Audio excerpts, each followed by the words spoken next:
SNX Marathi, Siddheshwar news express, सत्यासाठी SNX सोबत. गणेश नाईक खबरदार. इथून पुढे एकनाथ शिंदे साहेबांच्या बद्दल एक शब्द जरी बोललात ना, उरल्या सुरल्या अब्रूचे धिंडवडे निघतील तुमचे. अरे तुम्ही काय आमचं नामोनिशान साफ करणार? त्यापेक्षा आधी स्वतःचं चारित्र्य साफ करा. ज्योती वाघमारे यांचे गणेश नाईकांवर घणाघाती प्रत्युत्तर. अवकातीत रहा असा सज्जड दम गणेश नाईक यांनी एकनाथ शिंदे यांच्यावर टीका करताना आपली लायकी ओळखून बोलावे. इथून पुढे एकनाथ शिंदे यांच्याबद्दल एकही चुकीचा शब्द काढल्यास उरल्या सुरल्या इब्रतीचे धिंडवडे काढले जातील. दुसऱ्यांचे नामोनिशाण साफ करण्यापेक्षा गणेश नाईक यांनी स्वतःचे चारित्र्य साफ करावे.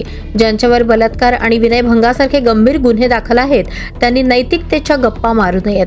राजकारणातील अण्णा नाईक, गणेश नाईक यांचे रात्रीच खेळ चालतात अशी घणाघाती टीका करत त्यांना राजकारणातील अण्णा नाईक ही उपमा. भाजप नेत्यांना राजकीय नसबंदीचा सल्ला. गणेश नाईक रोज एकनाथ शिंदेंवर विनाकारण टीका करत आहेत. भारतीय जनता पक्षाच्या ज्येष्ठ नेत्यांनी या भटक्या कुत्र्यांची राजकीय नसबंदी करावी, अन्यथा ही परिस्थिती हाताबाहेर जाईल. पिसाळलेल्या कुत्र्याला म्युनिसिपालिटीच्या गाडीत टाकून त्याचा बंदोबस्त कसा करायचा हे मुख्यमंत्री एकनाथ शिंदे यांच्या लाडक्या बहिणींना चांगलेच ठाऊक आहे. गणेश नाईक खबरदार. इथून पुढे एकनाथ शिंदे साहेबांच्या बद्दल एक शब्द जरी बोललात ना, उरल्या सुरल्या अब्रूचे धिंडवडे निघतील तुमचे. अरे तुम्ही काय आमचं नामोनिशान साफ करणार? त्यापेक्षा आधी स्वतःचं चारित्र्य साफ करा. आणि एकनाथ शिंदे साहेबांचं नामोनिशान साफ करणारा मायकालाल अजून जन्माला यायचा आहे. गणेश नाईक अवकातीत रहा. तुमची ख्याती ही फक्त पक्ष, कपडे आणि बायका वारंवार बदलण्यासाठी आहे. अरे ज्यांच्यावरती बलात्काराचे गुन्हे दाखल आहेत, ज्यांच्यावरती विनयभंगाचे गुन्हे दाखल आहेत, जे स्वतःच्या मुलाला पितृत्वाचं नाव देऊ शकत नाहीत ना, त्यांनी आमच्यावरती बोलूच नये.